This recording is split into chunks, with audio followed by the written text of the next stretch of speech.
Hey guys, Adam here, and you're probably wondering why the camera's so shaky. Well, right now I'm recording from my webcam because this video is all about my YouTube hardware and the cameras that I use to broadcast on YouTube. So right now, I'm going to show you this, and this is going to be freaky as hell. This is live right now on my computer screen. You see a little tunnel vision happening in here?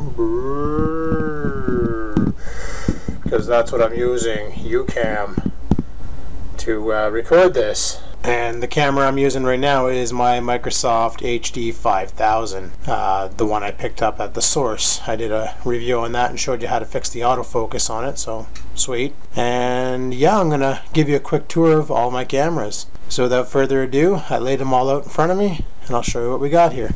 And there they all be, all of my cameras. Let me give you a quick tour of each one. Here we have the Canon FS200, just your standard camcorder with the flip out screen. This guy only shoots in standard definition, but if you look right there, there's a microphone port, which makes it really fun. It has a 41x optical zoom, and all in all, it's a really good camera. I love it. Standard definition though, but it has a good night mode, and it does have a light bulb. This guy right beside it is my Samsung SMC MX20. This is the first camcorder that I've actually purchased.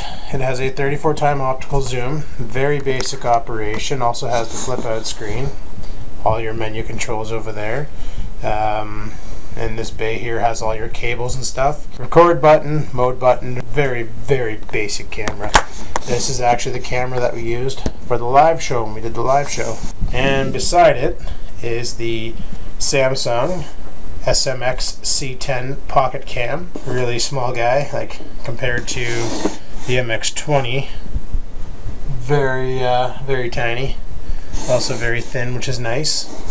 What's good about this camera is it's small, but it does have a nice size screen, and it charges by USB, which is underneath that tab. So I can leave that guy in the car plugged into my USB port, and I always have a charge camera in the car. And this guy here, this is my Big Daddy Cool Panasonic. It is the HDC SD20, full HD quality. It shoots at full HD 1920 by 1080p. Runs on SD cards. All my cameras run on SD cards, by the way. I do not have a hard drive camera. This guy here, I bought the upgraded battery pack for it. It's got the full touchscreen capabilities, has an onboard light, and I've added the wide angle lens to it, so pretty sweet. This one over here is actually the girlfriend's camcorder. It's one of those pocket gun type camcorders, an old Zacti. It shoots in 4:3 resolution at 800 by 600. Not a bad little camera. You basically use this one here, you flip open the screen, and you hold her like a gun, which is pretty decent. Set that back down, and we will go over the brand new Kodak PlaySport, my new pocket cam. Purchased this one here this year. Shoots at 1080p. I believe it's 1440 by 1080, not the true 1920 by 1080p, which still isn't that bad. It does pretty good quality, except in low light I find it sepia fills. This one here is a waterproof camera, up to 3 meters or 10 feet. Pretty decent camera. I've shot in a lot of videos recently with this guy. And then beside it is my Kodak Mini, which shoots at 640 by 480 or 320 by 240, depending on if you want to step up the frames per second. If you want to shoot in 60 frames per second, you're shooting at 320 by 240, which, you know, I guess for YouTube isn't too bad if you just want to make a quick vid and this is all you have on you. It is a really thin camera. Basically, it's the size of a credit card and the thickness of a ballpoint pen. And beside it, I have my old Kodak ZI6. This here is my first pocket cam. I bought this last year. This camera here is the only one I have that runs off of the old AA batteries. Kind of weird, but it works. Has an SD card slot as well. SDHC, I got a 16 in there right now. And this camera here has a mode that's nice that would be really useful for shooting this video right now, called macro, which allows you to get up close and personal to a subject without having it blur out. Back has a nice big screen on it, and over here you have your USB attachment for hooking it up to your computer to download your content. Pretty decent. Now we move on to the spy cams. Over here I got the MD80, I believe they call this model. Not too much is known about this guy. I know it shoots at 640 by 480, and you can also use it for a webcam on your computer. Unfortunately, the manual that I got with it was written in Chinese, and I never took Chinese in school, so I have no idea what I can do with this camera.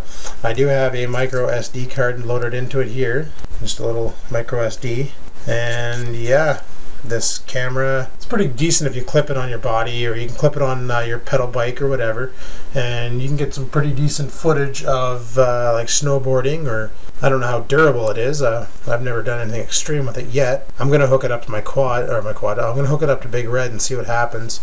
See how it handles the shakies. Probably not gonna do that good of a job, but whatever. And yeah, got this guy from Deal Extreme, and I don't know, I've used it a couple times on shopping trips and stuff. And last but not least, my spy glasses. Yeah, so it's got the camera right there in the nose piece. You can sort of see that there. Pretty decent. And all your controls are on the actual arms. So right here, I don't know how well you can see that. Probably blurry as hell. But you got your power button, turn them on. And then this here is your play or your record button. If you tap it, it'll take a picture. If you press and hold it, it'll record. Very simple operation. This is the 4 GB model, so it has 4 gigs of memory built in already. What's nice is you can put an SD card in the bottom here and give it more juice, and also you have your USB charging port. So with all that gear on top of Magix Movie Edit Pro, as well as my MacBook, which is sitting right here, and my computers, of course, my PCs, that's basically all I got for my YouTube arsenal. Oh, and this HD camera that I'm holding in my hands. So I'm not sure what you guys think of all that. If you have any questions about these cameras, be sure to ask them. I'll do my best to answer them. I know them pretty well now. And yeah, guys, take care.